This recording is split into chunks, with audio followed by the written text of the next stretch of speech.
નીતાબેન, હા સ્વામીજી. 10 ઉપનિષદ બોલો. હા સ્વામીજી. કઠોપનિષદ ને બીજું કેન ઉપનિષદ, પ્રશ્ન ઉપનિષદ, ઈસ ઉપનિષદ ને મુંડક ઉપનિષદ ને પછી માંડુક્ય ઉપનિષદ ને એત્રિય ને તેત્રિય. માંડુક અને મુંડક એ બે લેવાના. હા, પછી એત્રિય 4 2 6 થઈ ગયા. જો કાલે આપણે ભૂલ થઈ હતી, આપણે શ્વેતાક્ષર ઉપનિષદ કાઢી નાખો અને એની જગ્યાએ ઐત્રીય અને તૈત્રીય ઉપનિષદ. હા, બરાબર. બોલા ઐત્રીય ને તૈત્રીય ને પછી બૃહદારણ્યક. એમાં ભગવાન શ્રી ઐત્રીય અને તૈત્રીય ઉપનિષદ. ઐત્રીય, તૈત્રીય, બૃહદારણ્યક અને છાંદોગ 4 થઈ ગયા ને? હા, થઈ ગયા છે. તો હું તમને સરસ બતાવું.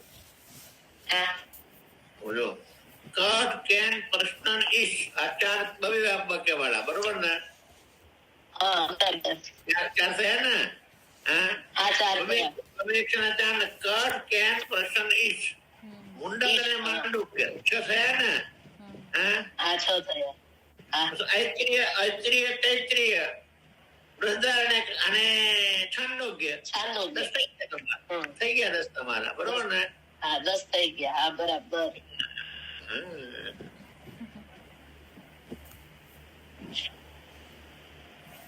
હવે વાંચો. હવે આપણે સૂત્ર બ્રહ્મની ગુણની વાત હતી. જન્મ મરણ આપણા જન્મ મરણ દુઃખ નિવૃત્ત કરવું હોય તો સ્તોત્રીને બ્રહ્મની ગુરુ હોય તો દૂર કરી શકાય. એ સિવાય બીજા ગુરુ હોય તો દૂર કરી ન શકે. પણ આજ પેલા ઓલા 4 મહાવાક્યો સમજાવી દો બધાને.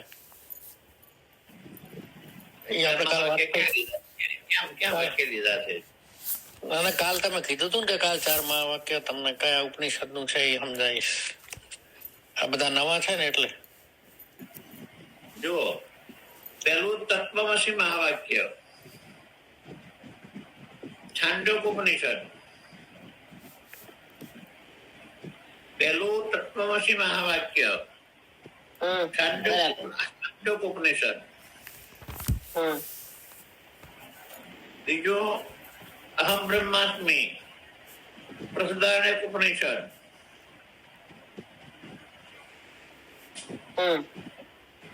પછી પ્રજ્ઞાન બ્રહ્મ, એટલે કે ઐત્રીય નું છે. પ્રજ્ઞાન બ્રહ્મ ઐત્રીય નું છે. અહમ બ્રહ્માસ્મિ પછી અહમ બ્રહ્માસ્મિ નહીં, પ્રજ્ઞાનમ બ્રહ્મ. પ્રજ્ઞાનમ, પ્રજ્ઞા એટલે બુદ્ધિ. બુદ્ધિને સાક્ષી, બુદ્ધિને જાણો સાક્ષી છે તે બ્રહ્મ છે.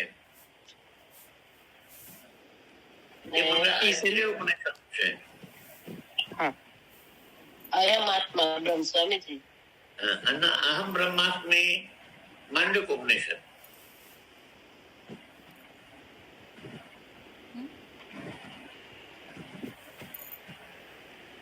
તત્વમસી છાંદોગ ઉપનિષદ. અયમાત્મા બ્રહ્મ,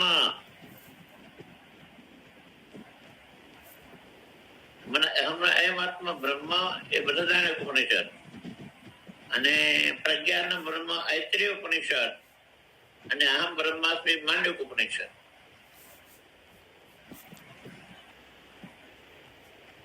અહમ બ્રહ્માસ્મિ તમે બૃહદારણ્ય ઉપનિષદ કીધું હતું તે સ્વામી. અહમ બ્રહ્માસ્મિ બંને બૃહદારણ્યકમાં છે અને માંડુકમાં છે. ઉપનિષદમાં છે. અચ્છા, અયાત્મા બ્રહ્મ ને એ બંને માંડુક્ય ઉપનિષદમાં છે. નહીં, આ મહાવાક્ય બંને ઉપનિષદમાં છે. બૃહદારણ્યકમાં છે અને માંડુકમાં છે. હા સ્વામીજી. હા,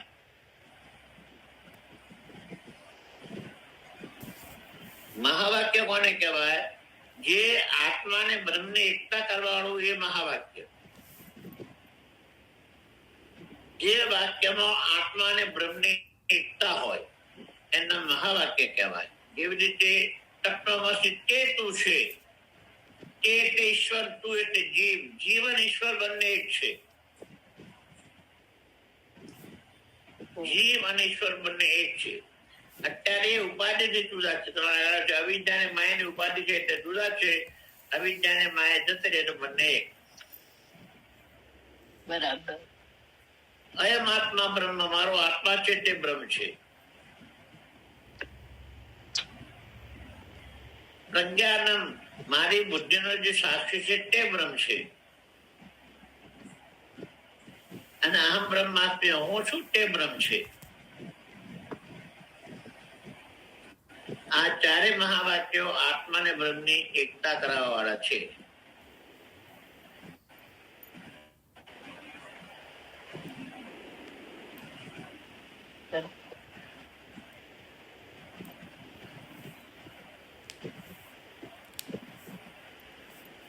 ધન્યવાદ સ્વામીજી.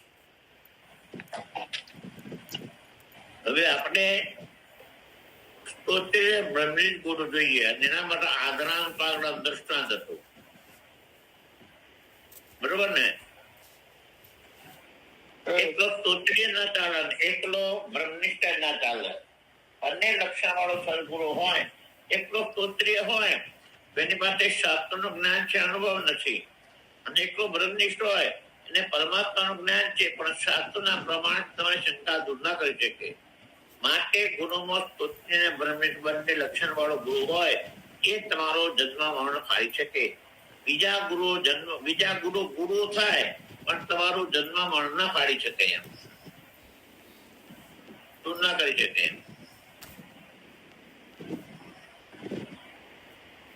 હવે ગુરુ કરવા માટે સ્તુતિના પ્રમાણો આપશે. સ્તુતિ, સ્મૃતિ ને ભાગવત. સ્તોત્રી અને બ્રહ્મનિષ્ઠ ગુરુ કરવા માટેના શાસ્ત્રના પ્રમાણ આપશે. શ્રુતિ, સ્મૃતિ અને ભાગવત.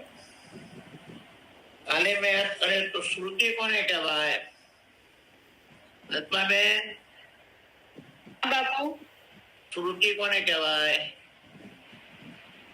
આપણા જેટલા ઉપનિષદો છે, આપણા ગુરુ પાસેથી સાંભળીને જે જ્ઞાન મેળવેલું છે તેને શ્રુતિ કહેવાય. ઉપનિષદોનું જ્ઞાન ગુરુ પાસેથી શિષ્ય સાંભળીને મેળવ્યું છે એટલે જેટલી ઉપનિષદો છે બધી શ્રુતિ. અને સ્મૃતિ કોને કહેવાય? જે જ્ઞાન યાદ કરીને કહેવામાં આવ્યું હોય તેને કહેવાય. દાખલા તરીકે એ ગીતાજીમાં શ્રી કૃષ્ણ ભગવાને અર્જુનજીને જે કહ્યું એ કેવી રીતે પણ સ્મૃતિ જ્ઞાન કેવી રીતે?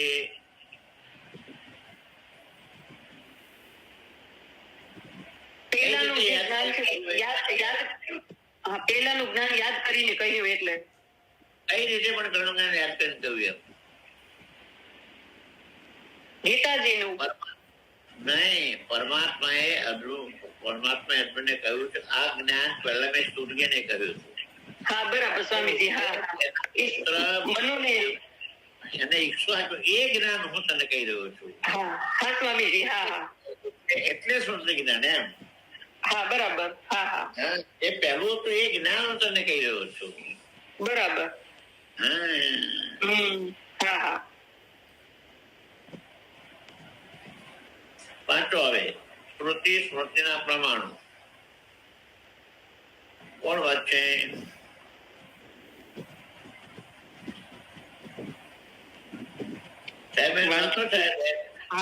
વાંચું છું સ્વામીજી. શ્રુતિ સ્મૃતિના પ્રમાણો. અથર્વ વેદના મુંડક ઉપનિષદમાં પણ જિજ્ઞાસુએ સમિધાદી ઉપહાર હાથમાં લઈ વિનયપૂર્વક થઈ પરમ તત્વ જ્ઞાન પામવા માટે ક્ષોત્રિય તથા બ્રહ્મનિષ્ઠ એ બે વિશેષણ વાળા ગુરુને શરણે જવું એમ સ્પષ્ટ નિરૂપણ કરેલું છે. તેમ ભગવદ ગીતાના 4થા અધ્યાયમાં શ્રી કૃષ્ણે કહેલું છે.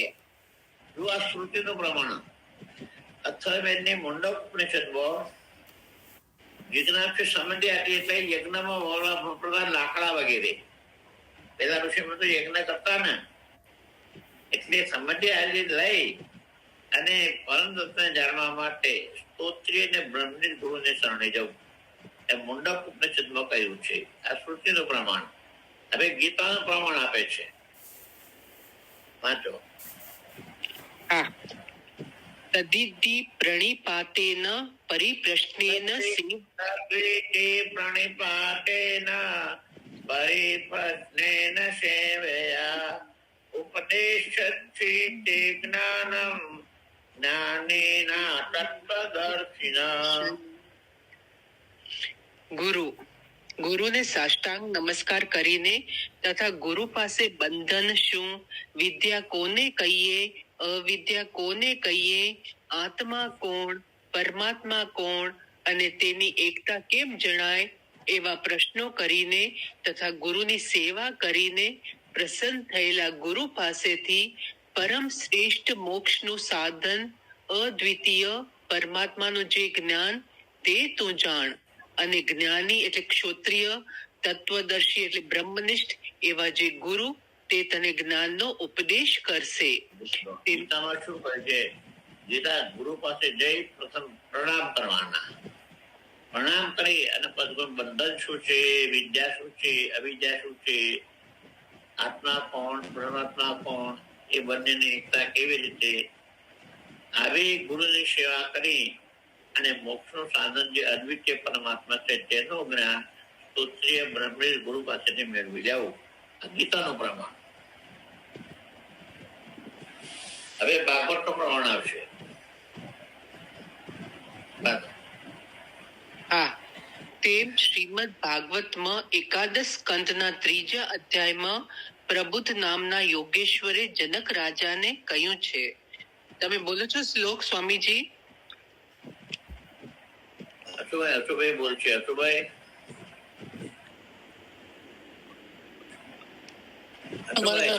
પંચીત્ર નથી મારી પાસે. હા, પુસ્તક નથી. ના, હું નીચે બેઠો છું, કોઈ છે નહીં એટલે. આખી દુનિયા બેઠો, તમારી પાસે નહીં. અમારે ઉપર પડ્યું છે, બધા બહાર ગયા છે ને એટલે હું નીચે. તસ્માત ગુરુ પ્રપંચે ભણવેન તસ્માત ગુરુ પ્રપંચેત. ભણવેન પાસે છે? ના, નથી. અમે નીચે બેઠા છીએ ને ઉપર પડ્યું.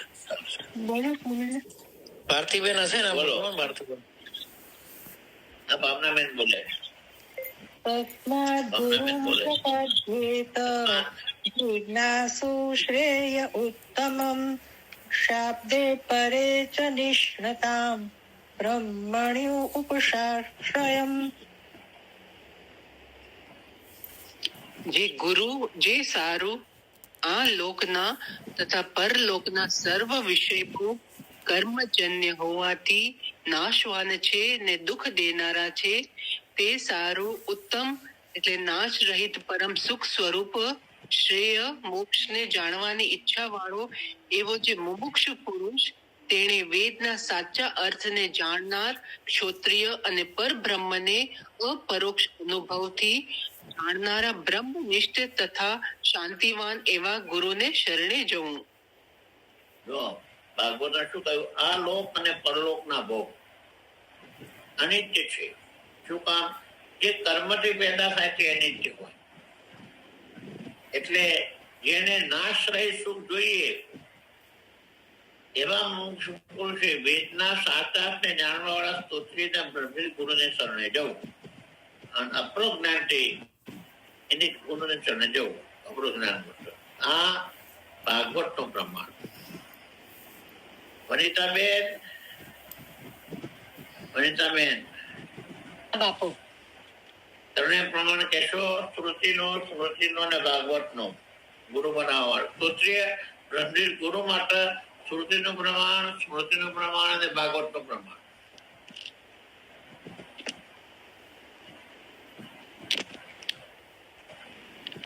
જો અનિતાબેન, હા બાપુ. અથર્વવેદની મુંડક ઉપનિષદમાં હા જિજ્ઞાસુએ હાથમાં સંવિધાનને લઈ હા અને આપણે મોક્ષ મેળવવા માટે સ્તોત્રીય અને બ્રહ્મ ગુરુને શરણે જવું. આ ઉપનિષદનું પ્રમાણ. બરોબર?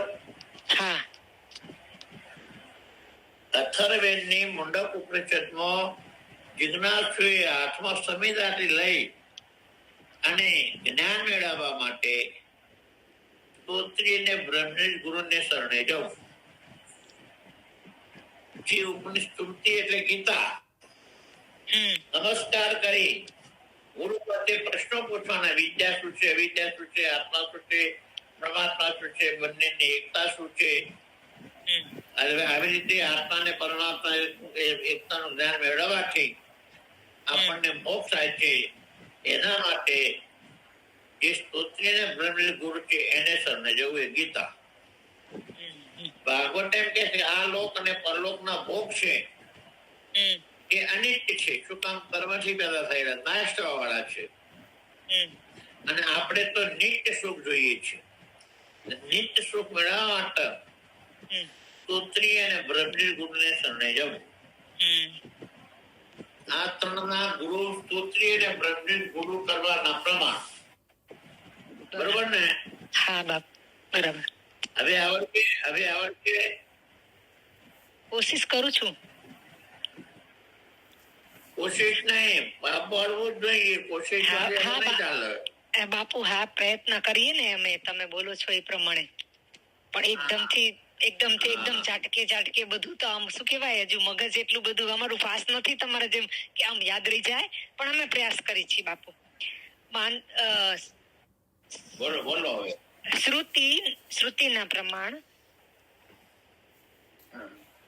માંડુક્ય ઉપનિષદમાં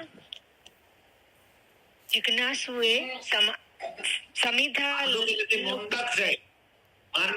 મુંડક છે. હા, મુંડક ઉપનિષદ. મુંડક ઉપનિષદમાં જિજ્ઞાસુ સમિધા ઉપહાર લઈને ગુરુ પાસે જાય છે. જ્ઞાન મેળવવા હા, જ્ઞાન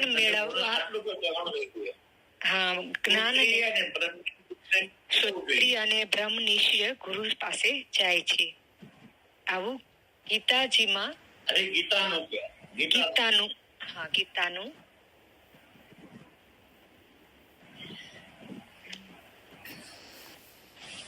નમસ્કાર કરી. હા, ગુરુને નમસ્કાર કરી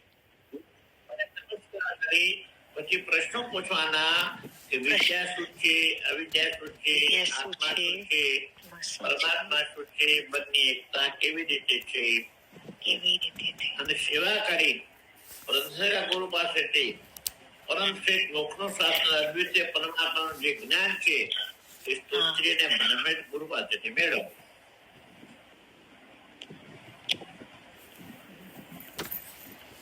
સેવા નમન કરી બ્રહ્મનિષ્ઠ અને ક્ષત્રિય ગુરુ પાસે ગુરુને વિદ્યા શું છે, અવિદ્યા શું છે, આત્મા શું છે, પરમાત્મા શું છે, શું છે તથા ગુરુની સેવા કરી, ગુરુને પસંદ કરી મોક્ષનું સાધન જે આત્મા ને પરમાત્માનું જ્ઞાન છે એવું જ્ઞાન આપણે સ્તોત્રી અને બ્રહ્મનિષ્ઠ ગુરુ પાસેથી મેળવવું એ ગીતાનું પ્રમાણ. બરાબર. સ્વામીજી, ભાગવતનું પ્રમાણ બોલો. ઈ જમાનામાં તો શું ઋષિ મુનિઓ પાસે જંગલમાં જાતા અને આ બરાબર છે. હવે આ મોબાઈલ નો જમાનો, અમે આ ઘરે બેઠા તમે ભણાવો તો હવે અમારે નમસ્કાર તો બે હાથ જોડીને કહી દઈએ, પણ સેવા શું કરવી? તમારે જયારે ગુરુ પાસે જાઓ તો ગુરુને જે વસ્તુની જરૂર હોય વસ્તુ લેવા દેવી. બરાબર એ ગુરુ સેવા. બરાબર.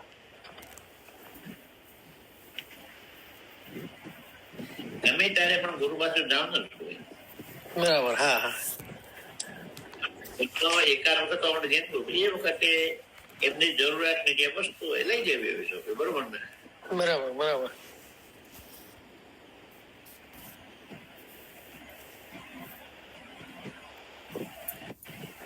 હા બેન, સાંભળી લીધું ને? અંદર આ લોક હા હા હા ભાઈ, સાંભળ્યું.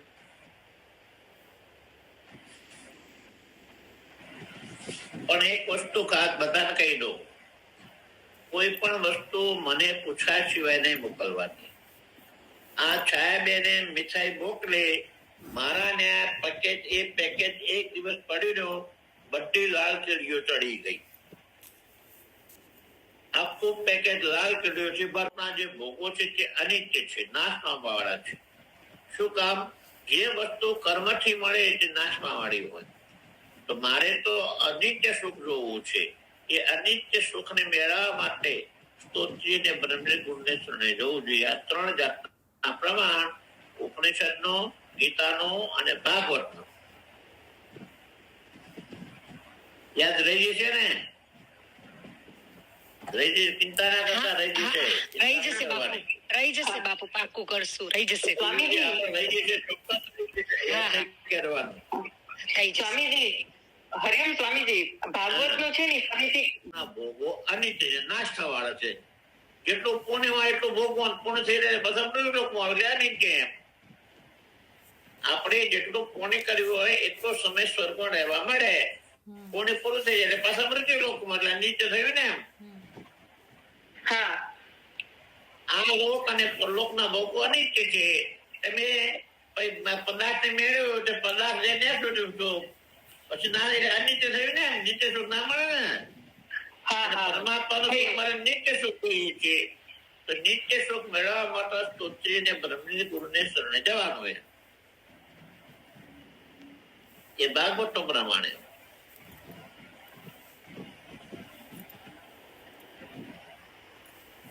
વાંચો. હા હવે સ્વામીજી. પ્રશ્ન પૂછવાના પ્રકાર. હવે પ્રશ્ન પૂછવાના પ્રકાર. હા, પ્રશ્ન પૂછવાના પ્રકાર.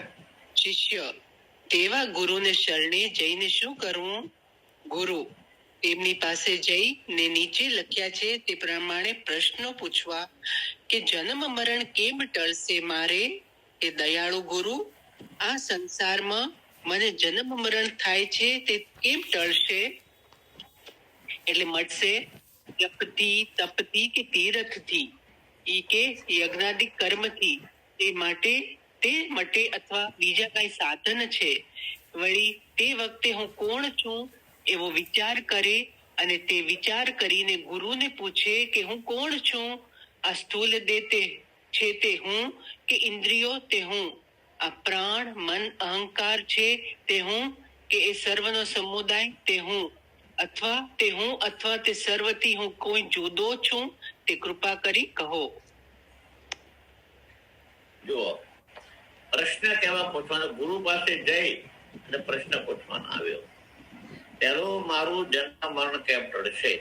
હું જન્મનો ફસાયેલો છું. હું જપ કરવાથી, તપ કરવાથી, તીરથ કરવાથી કે યજ્ઞ કરવાથી અથવા બીજા કોઈ સાધનથી, અથવા હું કોણ છું વિચાર, હું દેહ છું, હું ઇન્દ્રિય છું, હું મન છું કે આખો સંઘાત એ આખો દેહ સંઘાત એ હું છું? અગર તો બીજું કંઈક છું તો મારા આવા પ્રશ્નો જઈને પૂછવાના ગુરુ પાસેથી. આ પ્રશ્ન યાદ કરવાના છે. ગુરુ પાસે જઈ અને મારું જન્મ મરણ કેમ ટળે એ પહેલું પૂછવાનું. કારણ કે જન્મ 3 થી હું સાક્ષી થઈ ગયો છું. તો શું જપ કરવાથી ટળશે, તપથી ટળશે, તીર્થથી ટળશે કે અથવા બીજા કોઈ સાધનથી ટળશે? એ વખતે કદાચ હું વિચાર કરું, હું દેહ છું, હું ઇન્દ્રિયો છું, હું મન છું, આનાથી ટળશે કે આખો દેહ સમુદાય હું છું એનાથી ટળશે? આવા પ્રશ્નો પૂછવાના ગુરુ પાસે છે. યાદ રહેશે?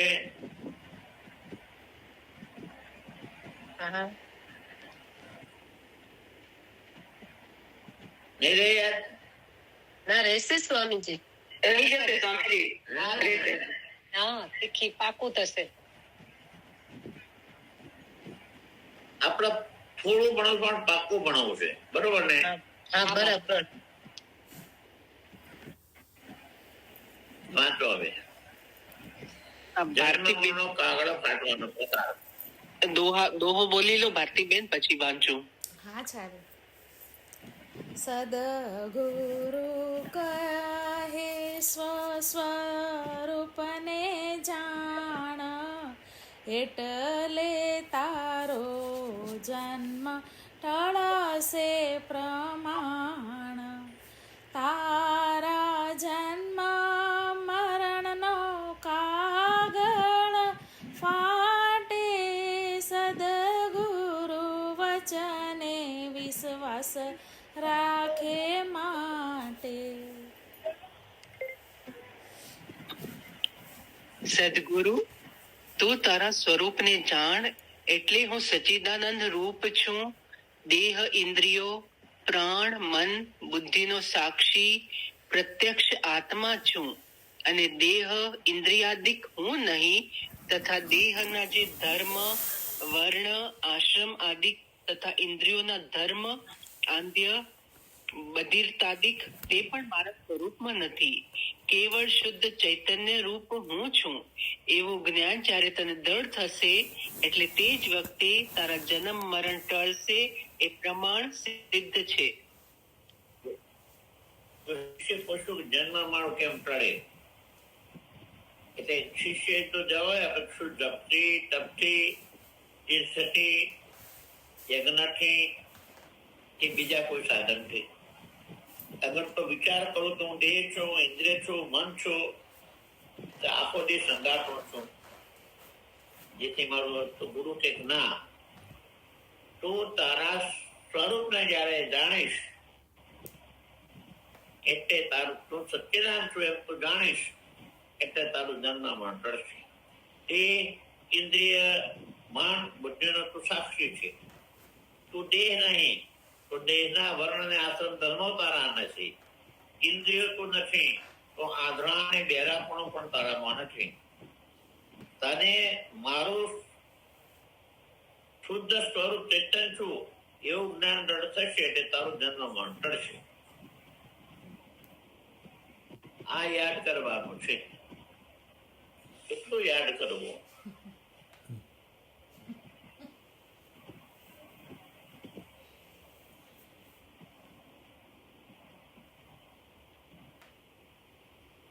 યાદ રહેશે?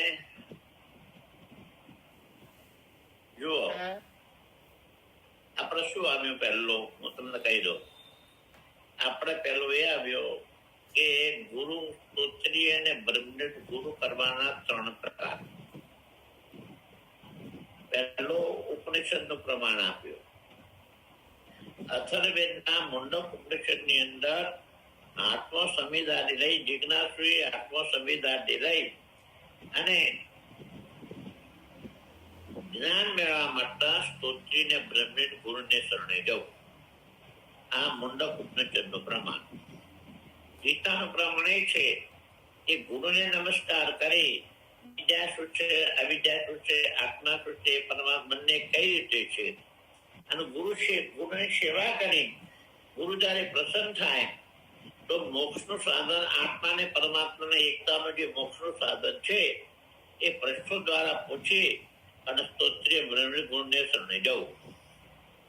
ભાગવતનું પ્રમાણ એ છે કે આ લોક અને પરલોકના ભોગો અનિત્ય છે, કર્મથી અનિત્ય છે, મારે નિત્ય સુખ જોઈએ છે. એવા નિત્ય સુખ માટે સ્તોત્રીય બ્રહ્મનિષ્ઠ ગુરુને શરણે જવું. એના પછી ગુરુની પાસે જઈ અને પ્રશ્ન કેવા પૂછવા? તો મારું જન્મમરણ કેમ ટળશે? શું મારું જન્મમરણ જન્મથી જપથી ટળશે, તપથી ટળશે, તીર્થથી ટળશે, યજ્ઞથી ટળશે, બીજા કોઈ સાધનથી? અથવા મારે વિચાર કરો તો હું દેહ છું વિચાર કરું, હું ઇન્દ્રિય મન છું એનો વિચાર કરો, અગર તો આખો દેશ સંગાતો આવું કરવા ટળશે? ગુરુ કહેશે ના, તું તારા સચ્ચિદાનંદ સ્વરૂપને જાણીશ ત્યારે તારું જન્મ મરણ ટળશે. તું દેહ નથી, તું ઇન્દ્રિય મન બુદ્ધિનો સાક્ષી છે. તું દેહ નથી, તો વર્ણને દેહના ધર્મ, વર્ણને આશ્રમ તારા નહીં. તો ઇન્દ્રિયો નથી, તો આંધળાપણ અને બહેરાપણું તારું નહીં. તને તારા જયારે સચ્ચિદાનંદ સ્વરૂપ જ્ઞાનનું દ્રઢ જ્ઞાન થશે ત્યારે તારું જન્મ મરણ ટળશે. આટલું આજે બોલવાનું છે. કોણ બોલશે?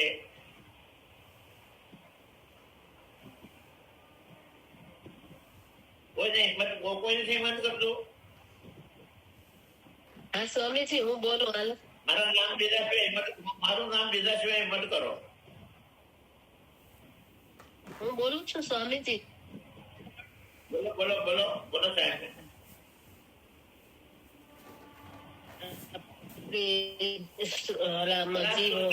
શ્રુતિનું પ્રમાણ કીધું એ અથર્વવેદના મુંડક ઉપનિષદમાં કે સંહિતા હાથમાં લઈ અને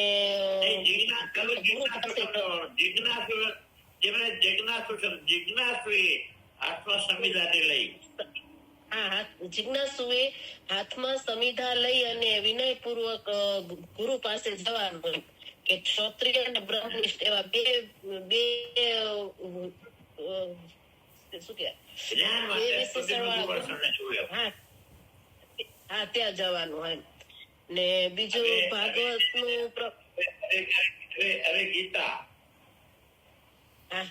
ગીતાનું પ્રમાણે એને કેમ કીધું કે શાસ્ત્રવંત નમસ્કાર કરી અને ગુરુ પાસે પૂછવાનું કે અવિદ્યા શું છે, કે પરમાત્મા કોણ છે, એને હા ને આત્મા કોણ છે કે પરમાત્મા કોણ છે. હા તો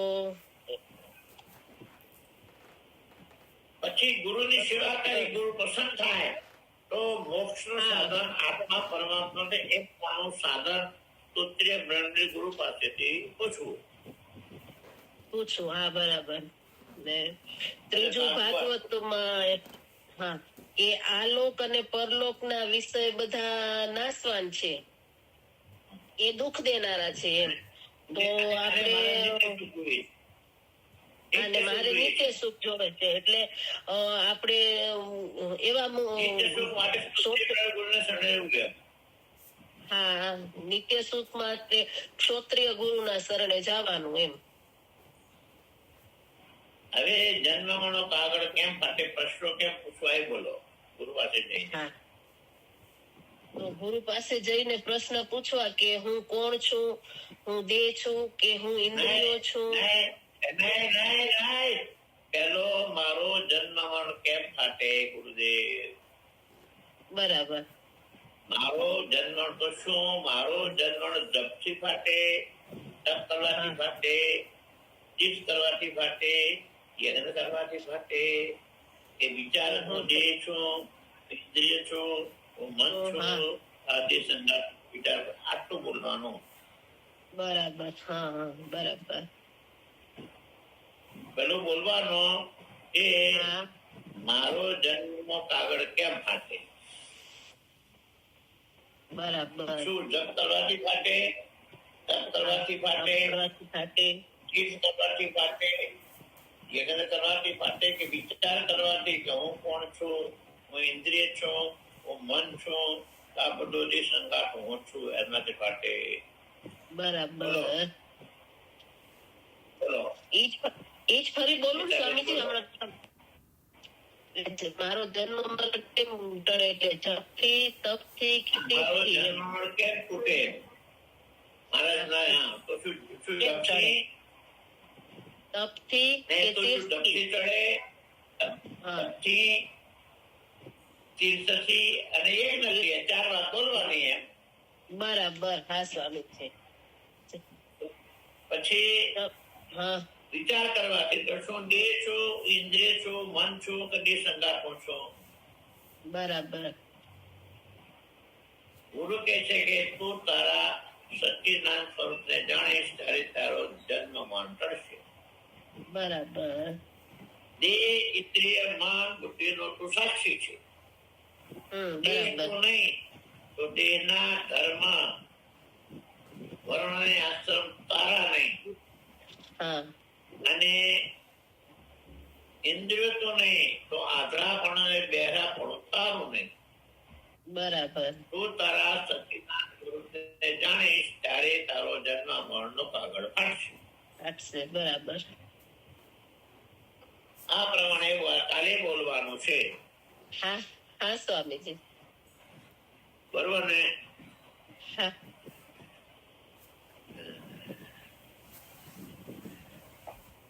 હવે આ વાંચી જાઓ. આત્મજ્ઞાનથી જન્મની નિવૃત્તિ. આત્મજ્ઞાન બીજા કોઈ છે, આત્મજ્ઞાનથી જન્મ દૂર થાય, બીજા કોઈ સાધન કરવાથી ના થાય. જપ તપ યજ્ઞ કરવાથી અંતઃકરણની શુદ્ધિ થાય, પણ જ્ઞાનથી જન્મની નિવૃત્તિ થાય. એમાં તમારો દ્રષ્ટાંત આપશે. તમારે રસોઈ કરવી હોય તો વાસણ હોય, લોટ હોય, દાળ હોય, શાક હોય, મસાલા તેલ હોય, પણ અગ્નિ ના હોય તો રસોઈ ના થાય. એમ આ બધા સાધન અંતઃકરણની શુદ્ધિ ના છે, જ્ઞાનથી જ મોક્ષ થાય. એ વાત આપણે વાંચી આટલું હોય. આત્મજ્ઞાનથી જન્મની નિવૃત્તિ. વાંચો. હા, આત્મજ્ઞાનથી જન્મ મરણની નિવૃત્તિ. એ રીતે અનેક શ્રુતિઓમાં પણ કહ્યું છે કે જ્ઞાનથી જ મોક્ષ થાય છે. તે આત્માને જાણીને જ મૃત્યુથી પાર થઈને મોક્ષ થાય છે. ને જ્ઞાન વિના બીજો કોઈ પણ માર્ગ મોક્ષ આપનારો નથી. સ્મૃતિમાં પણ કહ્યું છે કે આત્મજ્ઞાન વિના કેવળ જપ તપ કર્માદિકથી મોક્ષ થતો નથી. કારણ કે તે સાધનો માત્ર અંતઃકરણ શુદ્ધિના હેતુ છે, પણ મોક્ષનું કારણ તો કેવળ જ્ઞાન જ છે. જેમ રસોઈ કરવી હોય તો લાકડા, વાસણ, અનાજ આદિ સાધનો છે, પણ અગ્નિ વિના રસોઈ સિદ્ધ થતી નથી. તેમ જ્ઞાન વિના મોક્ષ થતો નથી. માટે તારા સ્વરૂપને તો ઓળખ. એ રીતે ચોપાઈના પૂર્વાર્ધમાં જ્ઞાનથી જ જન્મ મરણ આદિ દુઃખો નાશ પામે છે એમ કહ્યું છે. તે શ્રુતિ સ્મૃતિના પ્રમાણથી પ્રસિદ્ધ છે એમ નિરૂપણ કરી હવે ઉત્તરાર્ધમાં તે જ્ઞાન થવા સારું તથા જન્માદિ દુઃખોના કારણરૂપ પાપાદિ કર્મોની નિવૃત્તિ થવા સારું બ્રહ્મનિષ્ઠ સદગુરુના સદ ઉપદેશમાં વિશ્વાસ રાખવો તેનું નિરૂપણ કરે છે. તારા જન્મ મરણનો કાગળ ફાટે ઇતિ, અને જો તું સદગુરુના ઉપદેશના વચનમાં વિશ્વાસ શ્રદ્ધા રાખીશ તો તારા જન્મ મરણનો જે કાગળ છે તે ફાટી જશે. શું કહ્યું? એ જ્ઞાનથી જન્મ મરણ ફાટે. અને એના માટે 2-3 પ્રમાણ આપે. આ પ્રમાણ આપણે યાદ કરવાના. જ્ઞાનથી જ મોક્ષ થાય પહેલું પ્રમાણ. આત્માને જાણીને જ મૃત્યુથી પાર થઈ ગયો બીજું પ્રમાણ. અને જ્ઞાન વિના બીજો કોઈ માર્ગ મોક્ષ આપતા 3 પ્રમાણ યાદ રાખવાના. પછી શ્રુતિનું પ્રમાણ કે જપ તપ કર્માદિથી મોક્ષ થતો નથી, કારણ કે એ બધા માત્ર અંતઃકરણની શુદ્ધિના સાધનો છે, પણ જ્ઞાનથી મોક્ષ થાય. પછી તમારા રસોડાનું દ્રષ્ટાંત, રસોઈના બધા સાધનો હોય તો રસોઈ ના થાય, પણ અગ્નિ હોય તો થાય. એમ જ્ઞાનથી જ મોક્ષ થાય. આ બધા સાધનો અંતઃકરણની શુદ્ધિ કરવા વાળા છે. એટલે આવા જન્મનો કાગળ ફાડવા માટે સદગુણને શરણે જઈએ તો એ આપણો કાગળ ફાટે. કાલે આ બધું બોલવાનું છે, બરોબર ને? હા હા સ્વામીજી. હા સ્વામીજી. તૈયાર છે ને આપવાનું છે કાલે, બરોબર ને? આની પાસે તૈયાર ખૂબ થઈ